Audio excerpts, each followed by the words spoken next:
안녕하세요. 저는 50대 초반의 여성이고 혼자 삽니다. 슬아의 아들이 한 명 있는데 평범하게 가정을 이루어 잘 사는 편이라 자식 때문에 특별히 속 끓이는 부분은 없죠. 전 20대 초반에 좀 일찍 아이를 가졌는데 말 못한 사연이 중간에 있었고 여태 혼자 몸으로 아들을 키웠습니다. 어떤 일을 하면서 아들을 키웠냐고요? 전 30년 동안 가정부 일을 해왔습니다. 멀쩡한 회사도 30년을 다니긴 쉬운 일이 아닌데 가정부로 일하며 한 집에서 30년을 일한 제 경력이 평범한 것은 아니죠. 중간에 계속 하네 못하네 말도 많았는데 강산이 3번 바뀌는 동안 내 밑에 붙어있네 그래. 이젠 사모님하고 미운정 고운정 들어 그렇죠 뭐. 그 긴 세월 내 밑에서 계속 일한 사람은 자네가 유일하구먼. 그러게요 사모님. 제가 생각해도 사모님 밑에 여태 붙어 일하고 있는 제가 신기합니다. 제가 일하는 부잣집의 사모님은 성격이 평범한 분이 아닙니다. 평생을 우울증과 조울증을 약을 달고 사셨고 그만큼 성격이 예민하고 늘 어디로 불똥이 튈지 몰라 변덕스러운 비위를 맞추기가 쉽지 않거든요. 이런 댁에서 어떻게 일을 시작하게 되었냐고요? 30여 년 전 제가 고등학교를 갓 졸업했을 즈음의 무렵이었어요. 경혜야, 요즘 취업 준비는 잘 되고 있니? 여기저기 격리직에 원서 넣고는 있는데 결과 기다려봐야 알죠 뭐. 할머니, 제가 큰돈은 못 벌어도 어디든 취직은 할 테니까 너무 걱정하지 마세요. 미안하다 경혜야. 남들 대학 간다고 원서 넣을 시기에 너를 밥벌이 전선에 뛰어들게 해서. 아니, 할머니가 왜 미안하세요. 그런 말씀 절대 하지 마세요 할머니. 그래도 미안하지. 할미가 돼서.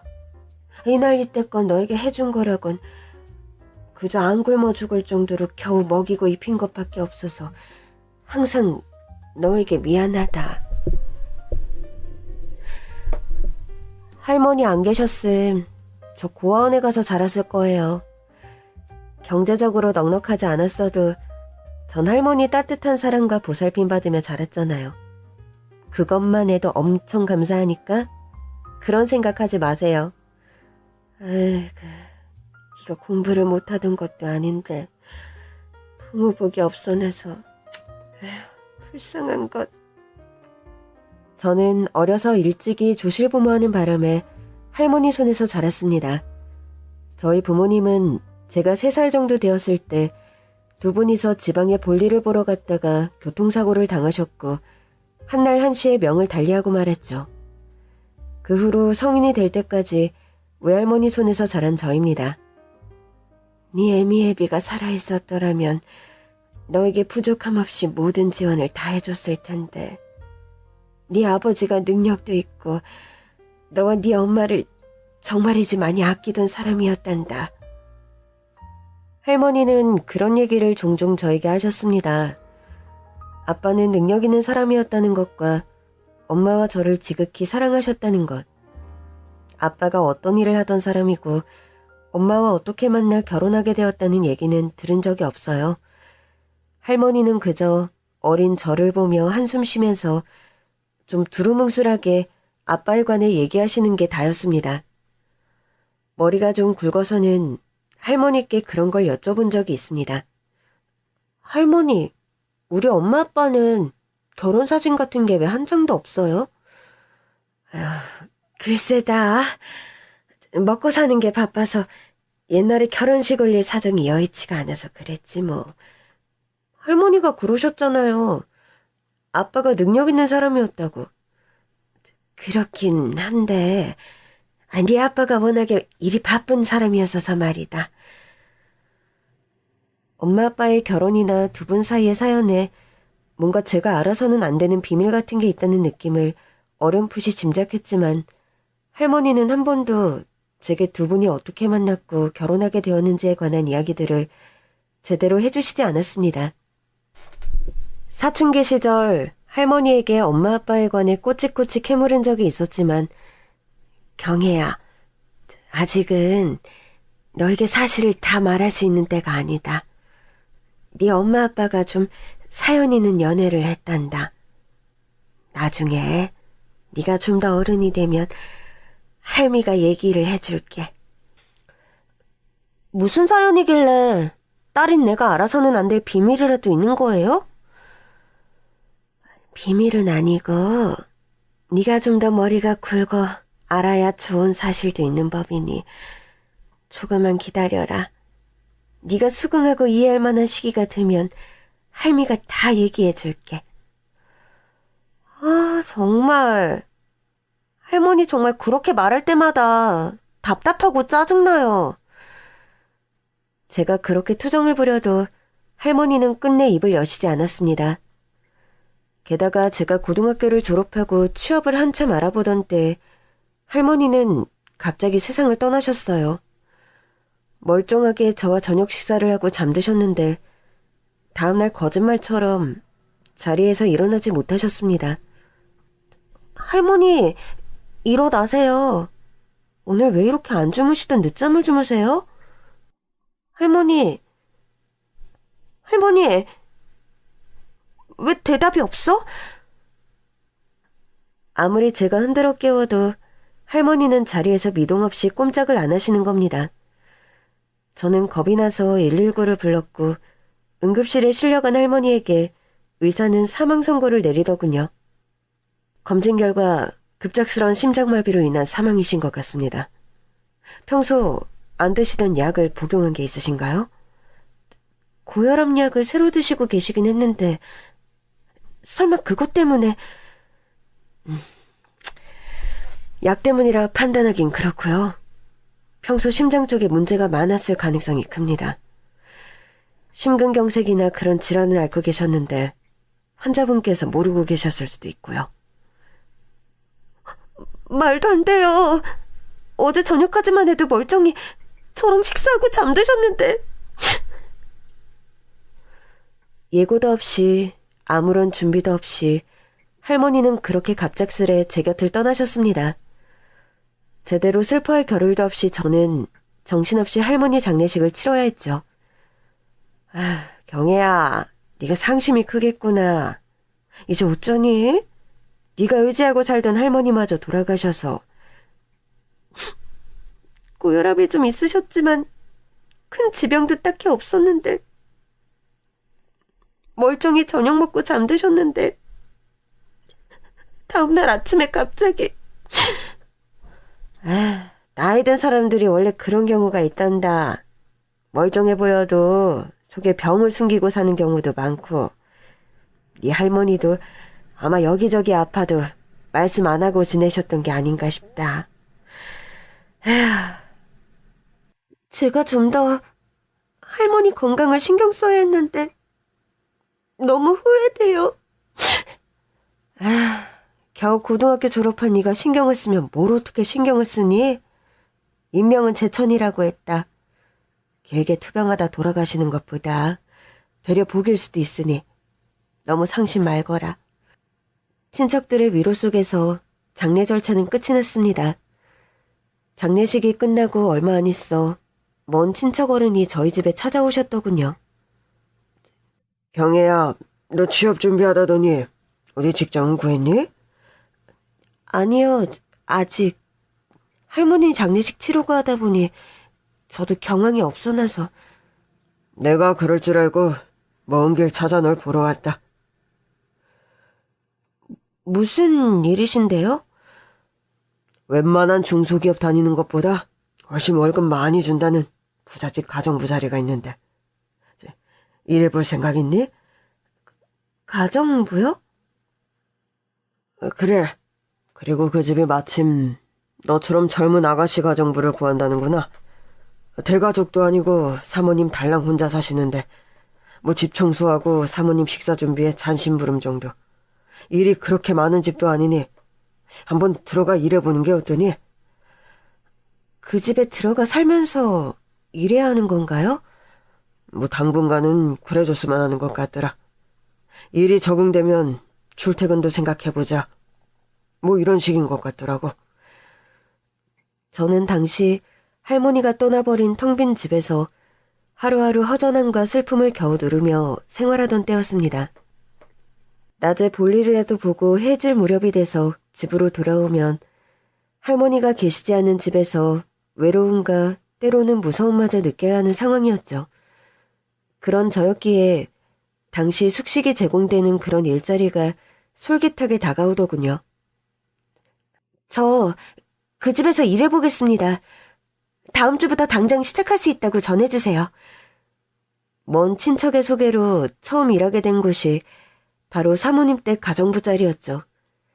처음에는 한 몇 년 숙식 제공되는 부잣집에서 가정부 일하면서 시집갈 자금이나 모으자 그런 생각으로 들어갔습니다. 네가 새로 일할 가정부라는 그 정경이라는 아가씨인가? 안녕하세요, 사모님. 정경이라고 합니다. 잘 부탁드립니다. 중년의 사모님이 혼자 산다는 그 저택은 으리으리하고 마당이 넓은 2층 집이었습니다. 혼자 살면서 이렇게 큰 집이 필요할까 싶은 그런 넓고 고풍스러운 저택이었죠. 마당엔 값비싼 조경이 가꾸어져 있고 뒷마당엔 조그만 실내 수영장까지 딸려 있었어요. 수영장 바로 옆에는 가정용 사우나까지 구비되어 있어서 전 호텔처럼 꾸며진 집에 호화스러운 시설에 처음 압도당했었습니다. 보시다시피 우리 집이 이것저것 관리할 일들이 많은데 할 수 있겠어? 제가 아직 일에 경험치는 별로 없지만 가르쳐 주시면 열심히 하겠습니다. 내가 성격이 까탈스럽고 예민한 편인데 그 부분 자기가 신경 써서 맞춰줘야 할 부분이라는 거 항시 명심하고. 네, 알겠습니다, 사모님. 사모님 댁에는 저 말고도 집에 조경과 시설을 관리하고 운전을 담당하는 운전기사가 따로 있었습니다. 아가씨가 새로운 가정부예요? 안녕하세요. 오늘부터 일하게 된 전경이라고 합니다. 뭐 부디 그쪽은 여기 오래 일할 수 있었으면 좋겠네요. 네? 사실 이 댁 사모님이 워낙 성정이 까탈스러워서 가정부가 들어와도 한 계절을 통 못 버텨요. 안면이 기고 좀 서로 익숙해질만 하면 관두는 통에 나도 참 입장이 난처해가지고. 아, 네. 반찬 해주러 가끔 오시는 아주머니는 따로 있는데 아가씨는 아마 개인 비서처럼 쓰려고 사모님이 고용한 것 같기도 하고. 하긴 뭐 속내를 잘 알 수 없는 양반이니 그래도 본인 마음에 들면 월급도 후하고 대우가 좋은 편이니 잘 견뎌보길 바래요. 네, 감사합니다. 오지랖인지 걱정인지 모를 높아심을 초면에 내비치는 운전기사였습니다. 성질이 얼마나 별로면 일하는 가정부마다 한 계절을 못 버티는 걸까. 의아한 반, 두려운 반으로 시작하게 된 일자리였죠. 오늘 오후에 쇼핑 갈 거니까 여기 내가 적어놓은 매장에 미리 연락해서 물건들 미리 준비하라고 일러놔. 알겠습니다, 사모님. 목욕물 온도 내가 알려준 대로 잘 맞춰놨지? 1도라도 차이 나면 피부에 알러지 돋으니까 철저하게 잘 맞춰놔. 온도계 준비해서 정확하게 맞춰놓겠습니다. 오늘 병원 검진 있는 날이야. 검진 끝나고 바로 차 안에서 요기할 수 있게 죽이든 뭐든 속에 물이 안 가는 먹을거리 잘 준비하도록. 김 여사님께 미리 말씀드려서 전복죽과 샐러드 준비해서 따라가겠습니다. 매사 디테일한 요구 조건과 필요사항이 까다롭고 아주 많은 사모님이었습니다. 간혹 본인의 이러한 요구사항이 하나라도 누락되거나 실수가 있는 날엔 노발대발 아주 난리가 나곤 했죠. 내가 음식에 들기름 들어가는 거 끔찍하게 싫어하는 거 몰라? 이거 나물에 뭐 들어간 거야? 죄송합니다, 사모님. 아까 김 여사님과 점심 준비하면서 분명히 참기름 넣고 나물 무친다고 무쳤는데 내가 그럼 참기름을 지금 들기름이라고 한다는 거야? 뭐야? 코가 있으면 와서 냄새 한번 맡아보라고. 이게 들기름이지? 참기름 냄새야? 죄송합니다. 얼른 김 여사님께 가서 확인해 볼게요. 사모님, 이거 참기름이 맞아요. 깨를 사다 방앗간에서 직접 빼온 건데. 그럼 내 코가 이상하다는 거야? 멀쩡한 참기름에서 들기름 냄새가 나게? 일단 사모님, 너무 화내지 마시고 좀 고정하세요. 제가 얼른 방앗간에 가서 확인해보고 오겠습니다. 동네 방앗간에 그 문제의 참기름병을 가지고 가서 확인해보니 방앗간 사장님의 실수로 약간의 들깨가 기름을 빼는 과정에 들어갔다는 사실을 알 수 있었죠. 사모님, 방금 방앗간에 다녀와 봤는데 거기 사장님 실수로 이댁 참기름을 빼는 과정에서 약간의 들깨가 들어갔다고 합니다. 그것 봐. 그러면서 참기름이라고 벅벅 우겨대기는. 김 여사는 요리 경력 20년이 넘은 사람이 참기름, 들기름 냄새 하나 구분 못하나? 제가 참깨를 직접 가지고 가서 뽑아온 거였어서. 그래도 요리하는 사람이면 냄새 맡으면 척하고 감이 와야 하는 거 아니야? 그렇게 센스가 없어? 어떻게 믿고 요리를 맡겨? 오늘부로 해고니 그리 알아. 그런 식으로 사람을 해고하는 게 습관인 사모님이었죠. 조울증과 우울증을 오래 앓아 기분 역시 하루에도 몇 번씩 오락가락하기 다반사였습니다. 가슴이 답답하고 우라가 쌓이는 게 뭔가 좀 탁 트인 경치를 보고 오면 좋을 것 같군. 김 기사에게 차 대기시키라고 전해. 알겠습니다, 사모님. 서울에서 그리 멀지 않으면서 바다 빛깔 예쁜 곳으로 알아봐두고. 네. 그렇게 분부를 내려서 한참 바닷가로 차를 몰고 달려가면 바닷가에서 지는 노을 쳐다보는 게 우라증 치료에 좋다 해서 왔는데 저 노을이란 게 또 사람 기분 엄청 다운되게 하네. 당장 차 돌려. 사람 기분 우울해져서 안 되겠어. 지금 바로요? 사모님께서 바닷가 보고 싶다고 하셔서 알아보고 또 겨우 여기 온 건데요. 물 색깔 고운 바닷가 알아보라고 했더니 알아본 게 고장 여기야? 여긴 모래도 시커머둥둥, 물 색깔도 퍼렇기만 해서 사람 기분 더 처지게 만드는 곳이잖아. 예상할 수 없는 지점에서 노발대발 소리 지르는 일이 많은 사모님이었습니다. 한날은 생리용품을 차곡차곡 서랍장에 정리해두었더니 난리가 난 적이 있었죠. 내 서랍장에 생리대 잔뜩 넣어둔 거 경에 너니? 네, 사모님. 생필품 떨어지지 않게 잘 구비해두라 하셔서. 너, 나 지금 놀려? 갱년기로 폐경일찍 온 지가 언젠데? 내 기분 긁으려고 너 생리용품 풀어 잔뜩 사다 서랍장에 채워놨니? 아닙니다. 전 그러신 줄 모르고 아직 당연히. 모르면 물어보고 채워놓든가. 넌 상식도 없고 배려라는 것도 없어? 잔뜩 쌓인 저 여성용품들 보면서 내 기분이 어떨 것 같아? 어? 그렇게 말하며 서랍장 안에 넣어둔 생리용품들을 꺼내 마구 던져버리는 사모님이었습니다. 꼴도 보기 싫으니까 이것들 당장 빨리 치우라고! 당장! 죄송합니다, 사모님. 당장 다 치울게요. 사모님이 난동을 부려놓은 방을 치우는데 운전기사가 들어와 주섬주섬 제가 하는 양을 도와주더군요. 죄송해요. 제가 미리 언지를 좀 드렸어야 하는데. 아니에요. 그런 부분까지 어떻게 알겠어요? 이댁 사모님, 비위 맞추기 힘드시죠? 밥벌이 하는 일이 쉬운 일이 어디 있겠어요? 너 아직도 그 진상 부잣집에서 가정부로 일하니? 어디 격리로 일하는 것보다 월급이 훨씬 그래도 많으니까. 한 살이라도 젊을 때 다른 기술이라도 배워서 속 편하게 일하는 게 낫지 않겠어?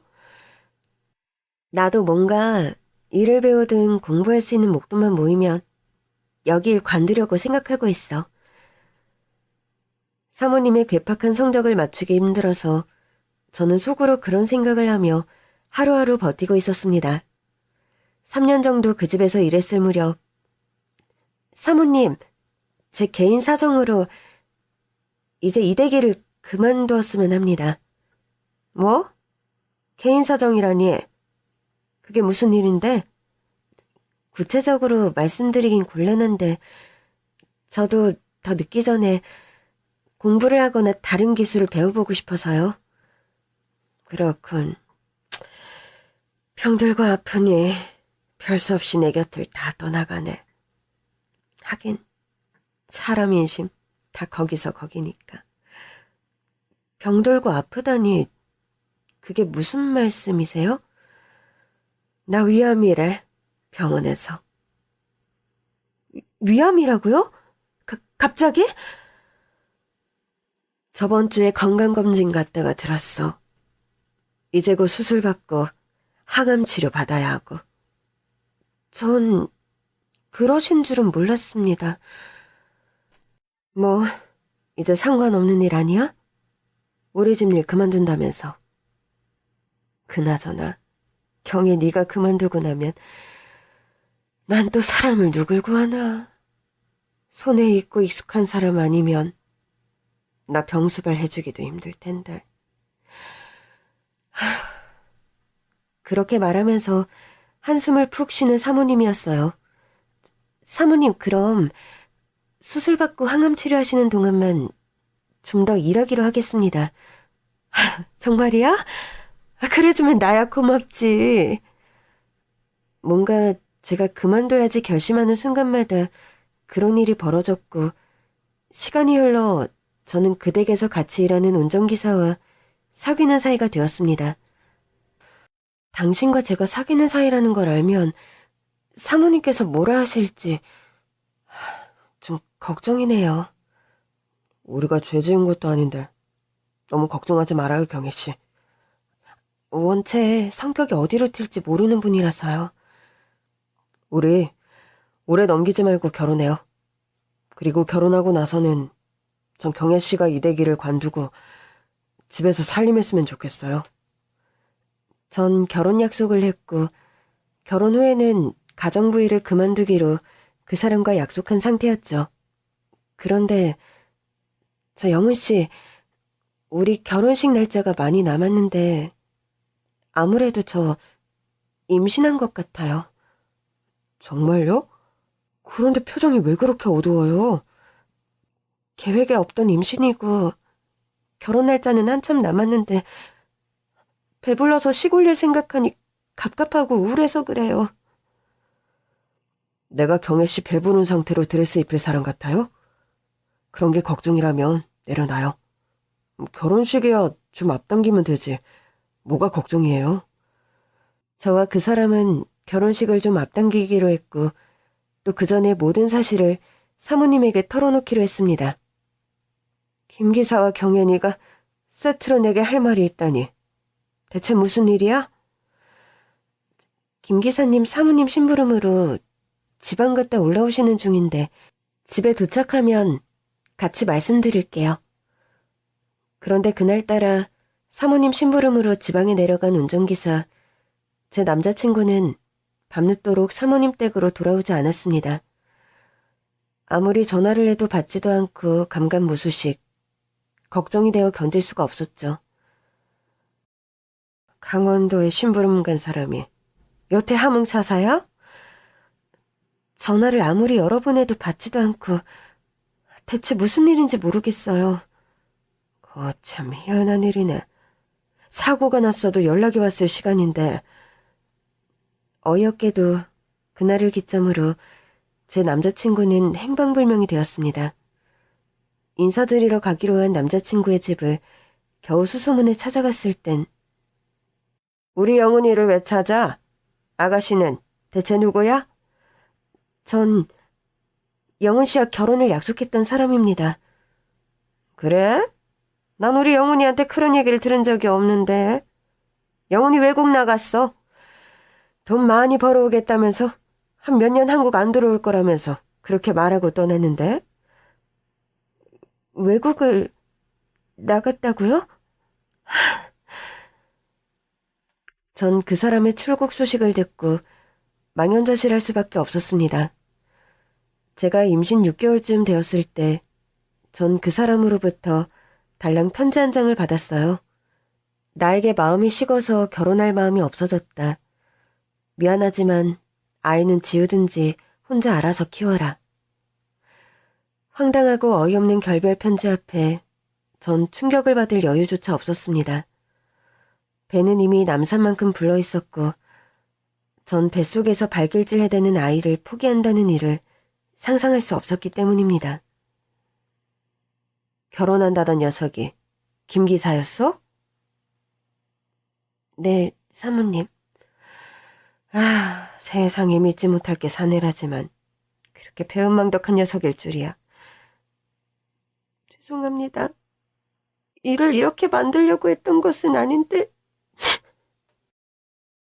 경애니가 잘못한 일도 아닌데 죄송하다는 말을 왜 해?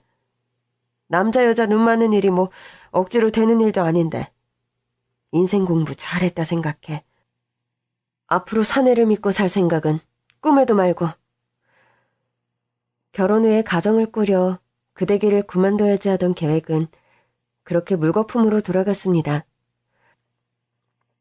간이고 쓸개고 나에게 다 빼어줄 것처럼 굴던 남자였는데 하루아침에 무엇에 변심을 한 건지 달랑 편지 한 장으로 이별을 구하고 저와 아이 곁을 무책임하게 떠나버린 남자였죠. 사모님, 저 출산기일이 얼마 남지 않아서 잠시 일을 쉬어야 할 것 같습니다. 안 그래도 출산휴가차 좀 쉬다 오라고 말하려고 했는데 내가 타이밍이 좀 늦었군. 요즘 사모님 건강도 안 좋으신데 저까지 이런 상황이라 죄송합니다. 최대한 빨리 몸 풀고 회복하는 대로 돌아오겠습니다. 아기 낳으면 한동안 손이 많이 갈 텐데 도와줄 사람은 있어? 저희 사촌 언니가 최근 서울 올라와 사는데 고만고만한 젖먹이를 키워요. 그 사촌 언니가 제가 왕래 자주하며 지내던 이모님 딸인데 다행히 이모님과 언니가 같이 아기를 돌봐주신다네요. 뭐 다행이네. 나 역시 경혜가 우리 집 가정부로 빨리 돌아올 수 있다면 다행이고. 이거 아기 낳고 몸조리하면서 써. 아기용품이니 뭐니 필요한 것 있으면 사고. 저는 사모님이 건네주는 거금의 봉투를 받아들고 깜짝 놀랐습니다. 사모님, 이건 제가 출산한다고 주시는 돈치고 액수가 너무 많은데요. 사람 뭐 다 자기 수준에 맞게 축하금도 준비하는 거 아니야? 내 수준에 맞게 넣은 거니까 그렇게 놀란 얼굴 하지 말고 받아둬. 그래도 출산한다고 주시는 축하금 치고 너무 액수가 크네요. 경혜, 넌 그 쓸데없는 자존심 좀 내려놓고 살아라. 가진 것도 없는 내가 자존심만 세서는 남편도 이제 없고 네가 거둬야 할 생떼 같은 어린 아들 두고 자존심 내세워서 뭐 남는 게 있을 것 같아? 기어이 독서를 한 바가지 퍼붓고 돌아가는 사모님이었죠. 전 결혼하기로 했던 남자에게 버림받고 결국 혼자서 힘들게 출산을 하게 되었습니다.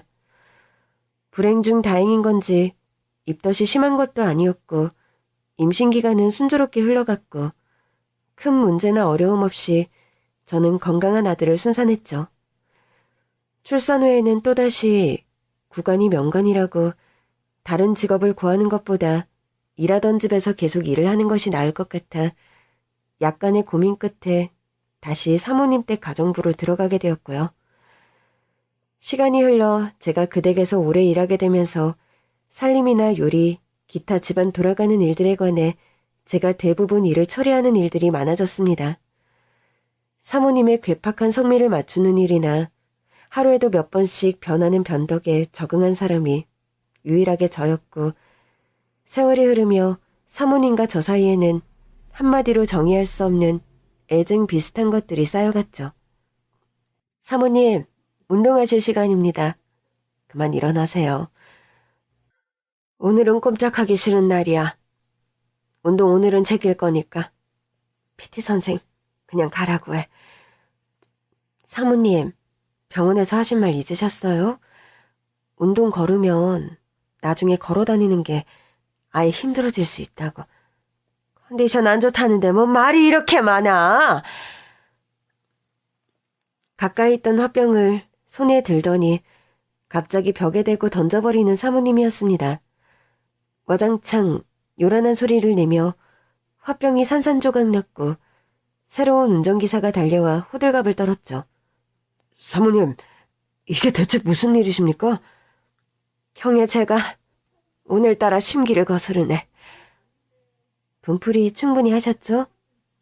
화병은 박 기사님께서 치우실 거니 사모님께서는 저와 운동방으로 가시죠. 지금 나와 한번 해보겠다는 거야? 내가 아까 한 말 못 들었어? 이번 주에 벌써 운동 몇 번 캔슬한 줄 아세요? 스트레스 덜 풀리신 거면 저를 한 대 때리세요. 그렇게 해서라도 운동 가실 마음이 생긴다면 그게 차라리 낫겠네요. 너, 나 지금 약 올리니? PT 선생님도 사모님 전용 선생님도 아니고 다른 댁에도 다 시간 약속하고 수업하시는 분인데 이렇게 자꾸 캔슬하시면 어떡합니까? 내가 캔슬했다고 수업료 물러? 그런 것도 아닌데 뭔 상관이야? 그러니까 수업 더 받으셔야죠.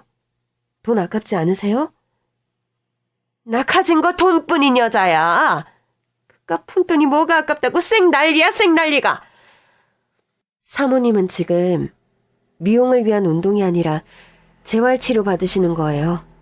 지금 운동 게을리하면 영영 걸어다니는 게 힘들어질 수도 있는데 어쩌시려고요?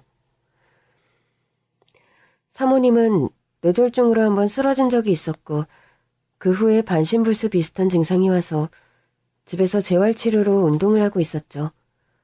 재활치료의 과정이 나름 혹독하고 고통스러운 것이라 자꾸 빼먹고 운동을 거르려고 하는 사모님이었습니다. 내가 운동해서 잘 걸어다니게 되면 청에 너부터 당장 해고할 거니까 그리 알아. 온갖 성질과 짜증을 내는 사모를 겨우 구슬리고 설득해 운동치료를 받게 하곤 했습니다. 그 결과 재활치료를 반년 정도 한 끝에 휠체어 신세를 면하게 된 사모님이었죠. 사모님, 이젠 휠체어 필요 없이 잘 걸어다니게 되셨는데 어디 여행이라도 다녀오시는 거 어때요? 여행도 젊을 때나 부지런히 다녔지. 비행기 못 탄 지 오래되어 나서 먼 곳으로 떠나는 건 어림도 없지.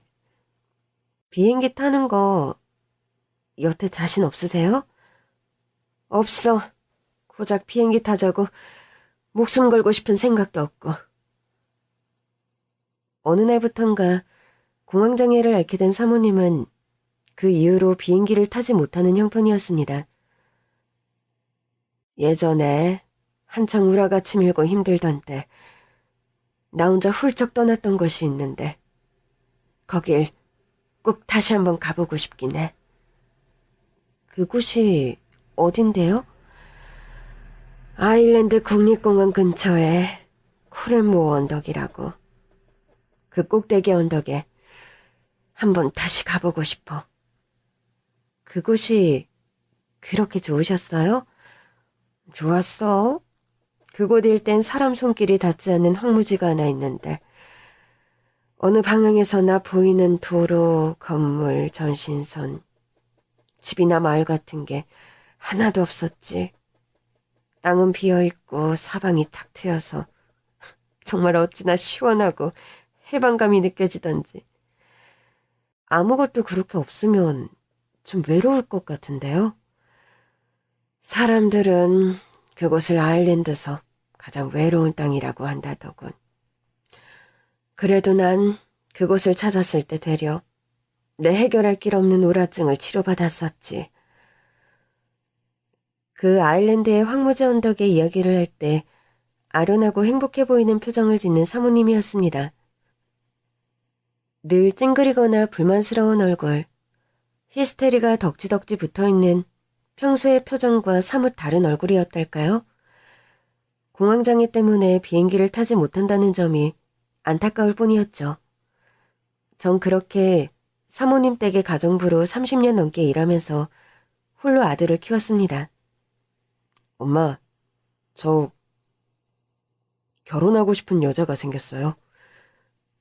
결혼?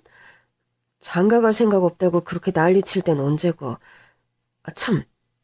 그래도 네가 장가가고 싶게 마음 돌린 여자라니 벌써 기특한 생각이 드네. 이번 주 일요일에 시간 괜찮으세요? 엄마한테 그날 여자친구 보여드리고 싶은데. 네가 결혼하고 싶은 여자라는데 엄마가 시간이 없어도 만들어야지. 그걸 말이라고 하니? 아들이 며느리감이라고 데리고 온 여자는 참하고 심성이 따뜻해 보이는 아가씨였습니다. 아들은 공무원으로 일하고 있었는데 사내에서 함께 동료로 일을 하다 사귀게 된 거라고 하더군요.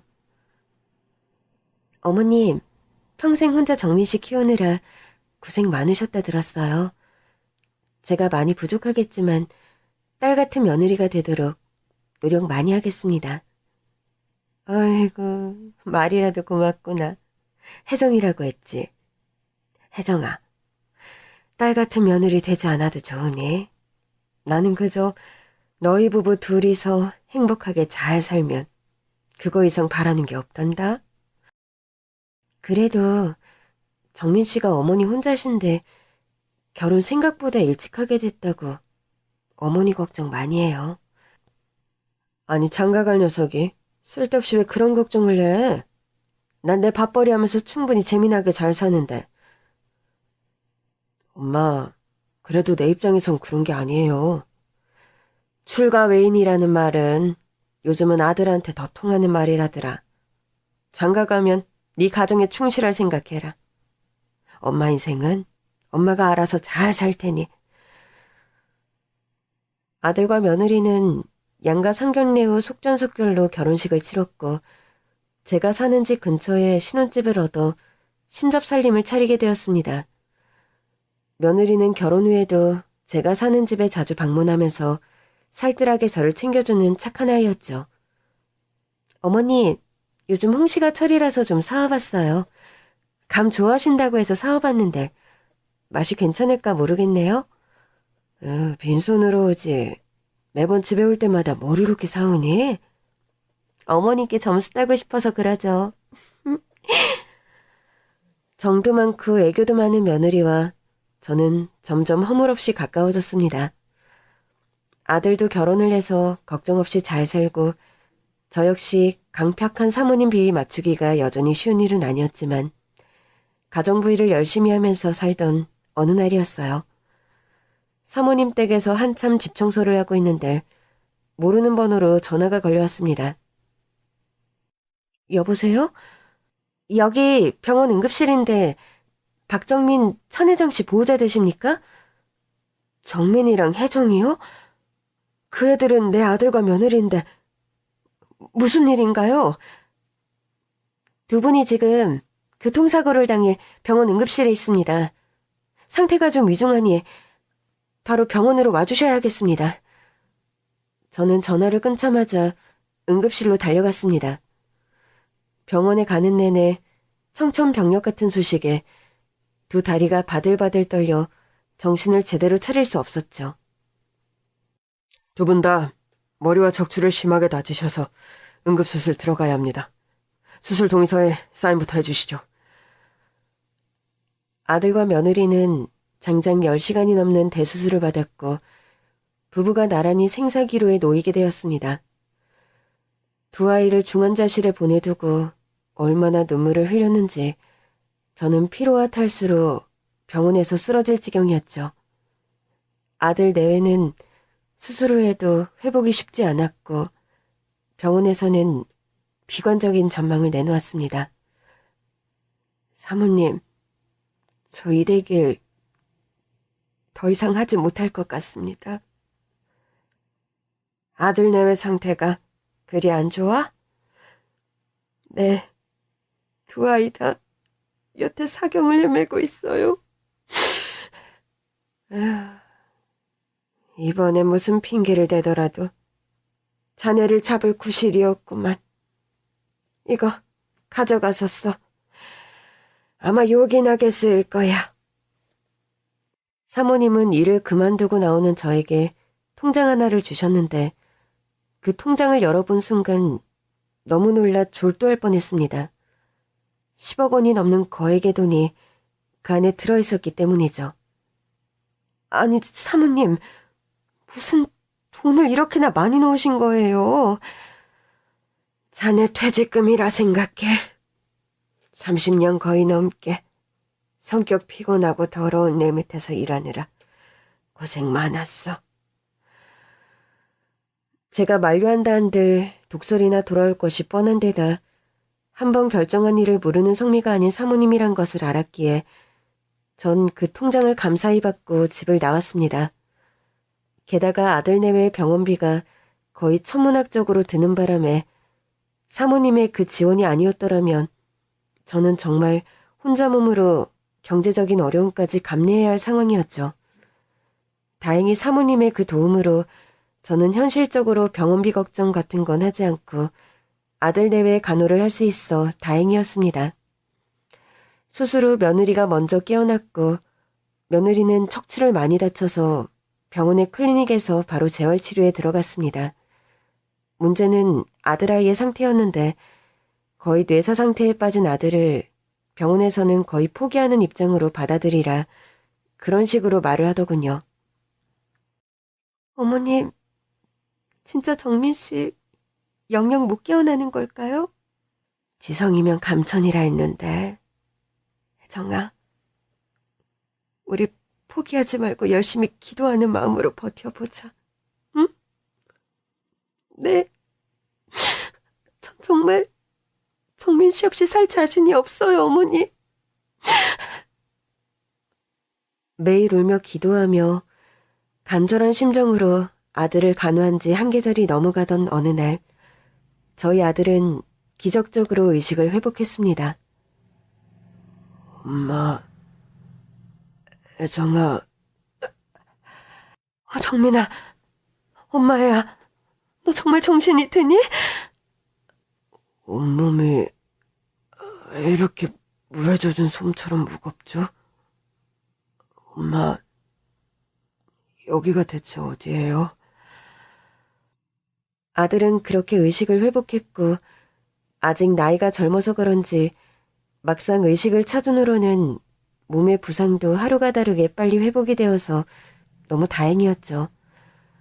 우여곡절 끝에 아들 내외가 무사히 집으로 퇴원하고 저는 오랜만에 사모님 댁을 찾았습니다. 그런데 오랜만에 찾아뵌 사모님 얼굴이 병색이 완연하고 너무 수척한 겁니다. 사모님, 얼굴이 왜 이렇게 안 좋으세요? 그간 대체 무슨 일이 있었던 거예요? 내가 최근 암으로 시한부 선고를 받았어. 안 그래도 자네에게 연락을 한번 하려고 했었는데. 아니, 사모님 상태가 이 지경이면 병원에를 가셔야지 왜 집에서 이러고 계세요? 당장 병원 가서 입원 수속 받아요, 사모님. 사모님의 짐을 챙겨 당장 병원으로 가려는 저를 만류하는 사모님이었습니다. 형애야, 다 그만둬. 병원이니 뭐니 이제 그런 거 다 내게는 소용없으니. 병원에서 시한부 선고를 받고 연명치료를 거부하고 집으로 돌아왔다는 사모님 말을 듣고 저는 할 말을 잃었습니다.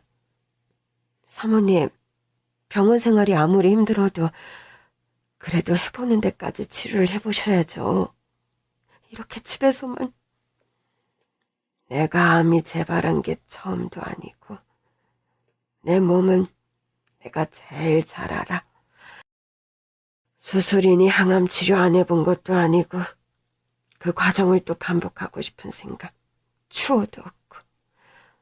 사모님, 그래도 주변 사람 생각은 안 하세요? 그런 식으로 막무가내로 버티시면 어쩌자는 거예요? 그래도 끝까지 아픈 날 진심으로 걱정해 주는 건 경혜 너 하나뿐이구나. 사모님, 내가 편지 한 장으로 나 죽고 나서 모든 걸 털어놓을까 하다.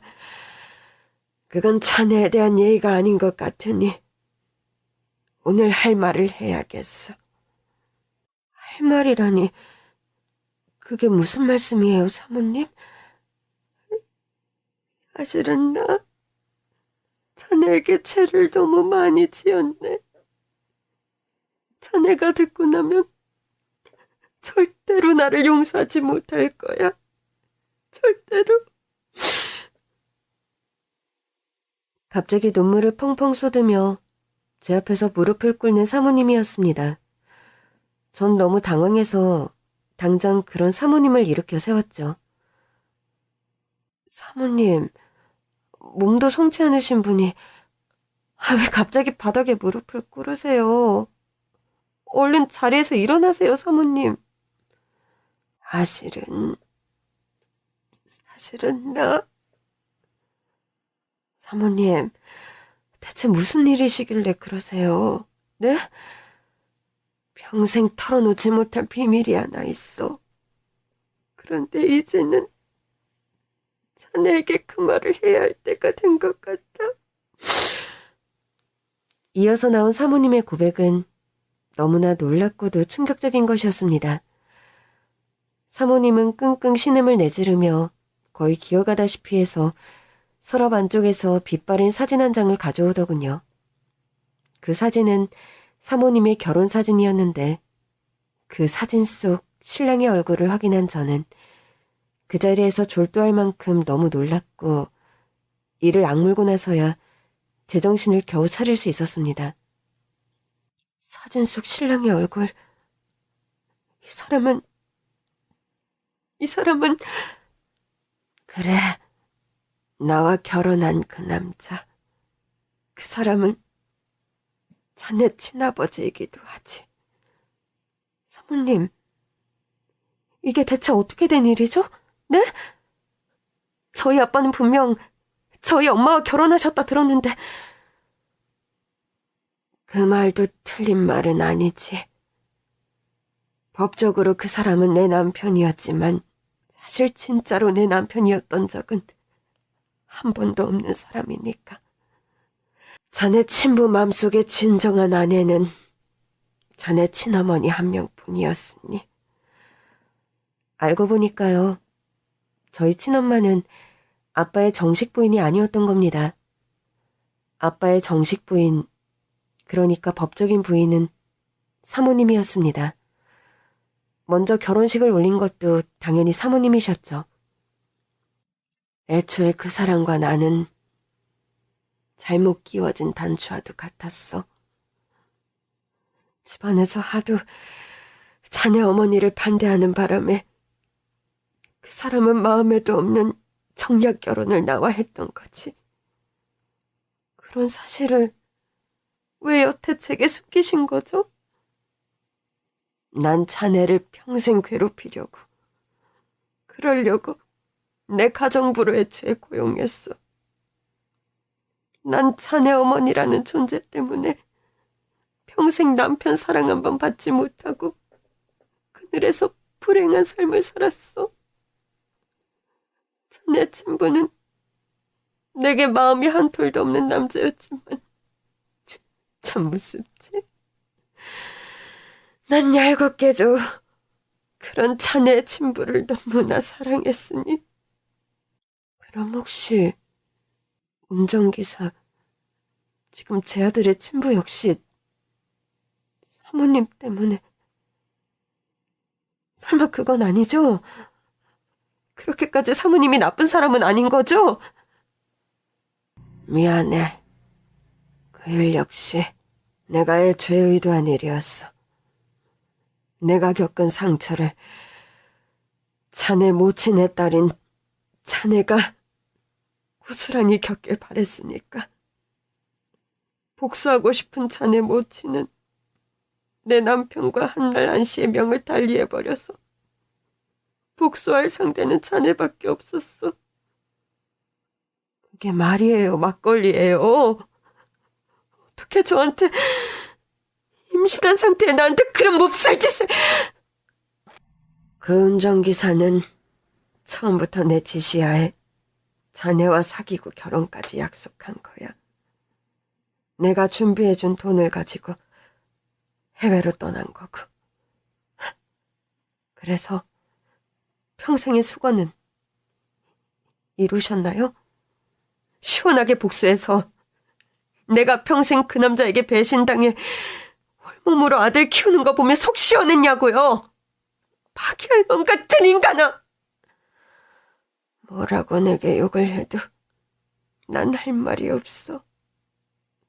죄 없는 자네에게 몹쓸 짓을 했으니 30년 넘게 겪어온 자네는 그런 부당한 대우를 받을 이유가 하나도 없는 심상착한 사람인데 내가 죽을 죄를 지었어. 제발 나를 용서해줘. 아무리 당신이 울어도 사람이 지켜야 하는 선이라는 게 있어. 난 당신을 알게 되고 인연을 맺은 그 30년 전의 그날을 죽을 때까지 증오할 거야. 전 그렇게 소리치고 울며불며 매달리며 용서를 구하는 사모님을 팽개치고 그 집을 나왔습니다.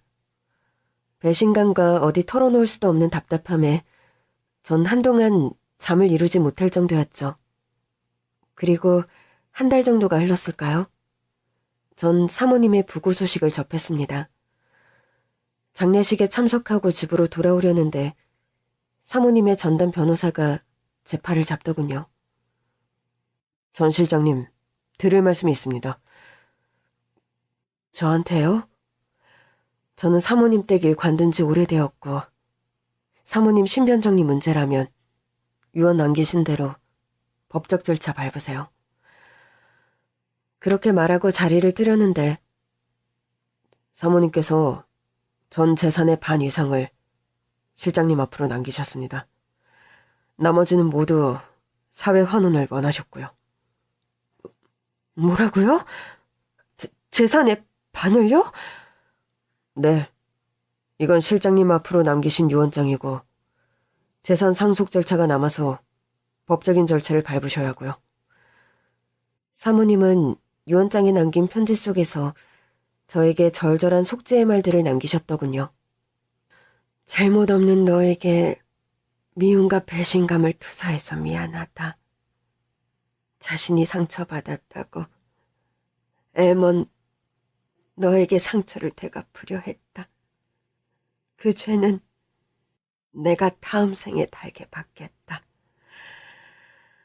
먼저 명을 달리한 남편이 남긴 재산이기도 하므로 그 딸인 너에게 재산을 상속한다.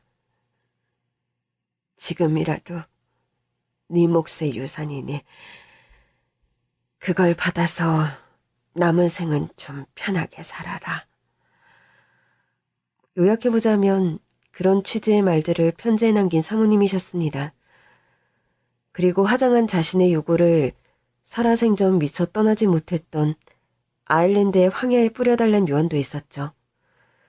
사모님다운 유언이다 생각하며 전 그 유지를 따라주었습니다. 장례식이 끝나고 전 사모님이 말한 아일랜드의 황무지 언덕을 찾았어요. 사모님 말마따나 사방천지 시야를 가리는 것 하나 없는 탁 트인 벌판 한가운데서 사모님의 유해를 뿌려주었습니다. 외로울 정도로 사방천지 탁 트인 그 허허로운 벌판에 사모님의 유해가 흩어져 날아갔습니다.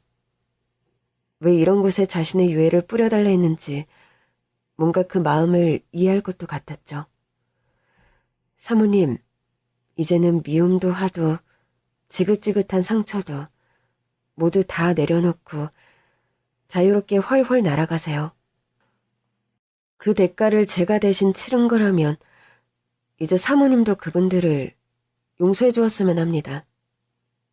제가 사모님 당신을 용서한 것처럼요.